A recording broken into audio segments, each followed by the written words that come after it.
आप कहते कुछ हैं, करते कुछ हैं। अक्षय कुमार ने कहा कि इस मुल्क में बहुत उतार चढ़ाव आते रहते हैं, किसी मुल्क में आते रहते हैं, अच्छी बातें भी होती हैं। उनकी बात नहीं की आपने, तो डर की बात की, आपने तो घबराहट की बात की। अच्छी बातें भी कर लीजिए कभी। अच्छी बातें भी मैं करता हूँ रजत जी, ऐसी बात नहीं है। अक्षय की मैं बड़ी इज्जत करता हूँ, और मैं दोबारा एक ही चीज़ कहूँगा कि जितने लोगों ने भी इस पे टिप्पणी दी है, उन्होंने ये बात सुन के टिप्पणी दी है कि मैंने देश को बदनाम किया है या देश छोड़ने की मैंने फैसला किया है। ये दोनों चीज़ें सच नहीं है। अब ये झूठ बातों पे जब आदमी टिप्पणी देता है तो उस पर मैं क्या टिप्पणी दूँ। मेरा मतलब यही था कि हम एक ऐसे समाज में, मेरी ये दुआ है, मेरी ये प्रार्थना है कि हम एक ऐसे समाज में रहें जहाँ लोगों के मन में अच्छाई पले। जो लोग मेरे खिलाफ हैं, जो मेरे दुश्मन हैं, जो बुरे लोग हैं, ऊपर वाले को कहते हैं बुरे लोगों को मत हटाइए, उनमें से सिर्फ बुराई हटा दीजिए।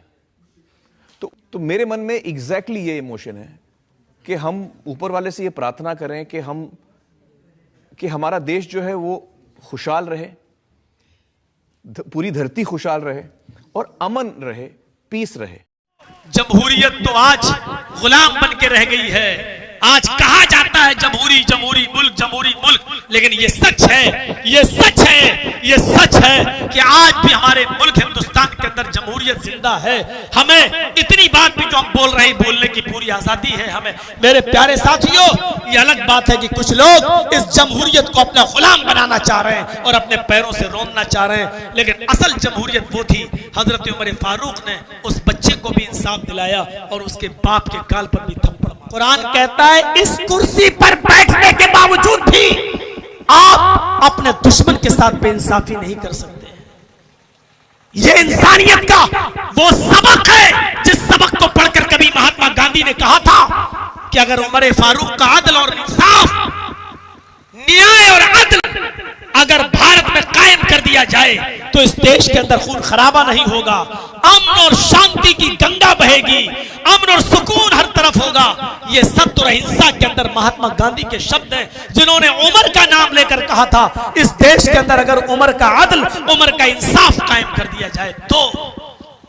ये आरएसएस के गुंडे ये हमारे नबी को गाली नहीं देंगे तो क्या करेंगे? ये महात्मा गांधी को मानने वाले लोग थोड़ी हैं, ये तो सावरकर की नाजायज औलाद है। ये हमारे नबी को गालियां नहीं देगी तो क्या कहें, क्या इनसे और क्या तवक्को रखी जाए?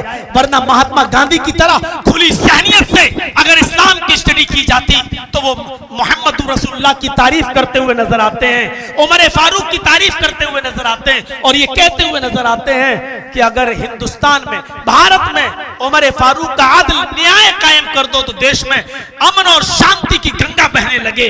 ये बयान देते हैं महात्मा गांधी जी। वला यजरिमन्नकुम शनानु कौमिन अला अल्ला तादिलू, किसी कौम की दुश्मनी तुम्हें इस बात पर मजबूर न कर दे। अस्सलामु अलैकुम वरहमतुल्लाहि वबरकातुहू। उम्मीद करता हूँ दोस्तों आप सभी लोग खैरियत से होंगे, और ये भी उम्मीद करता हूँ दोस्तों कि आपको वीडियो पसंद आया होगा। अगर आया है तो लाइक कमेंट शेयर कर दीजिए और हमारे चैनल को सब्सक्राइब कर लीजिए। तो फिर इंशाल्लाह फिर मिलेंगे अगली वीडियो में, तब तक के लिए अपना ख्याल रखिए। अल्लाह हाफिज़। अस्सलामु अलैकुम।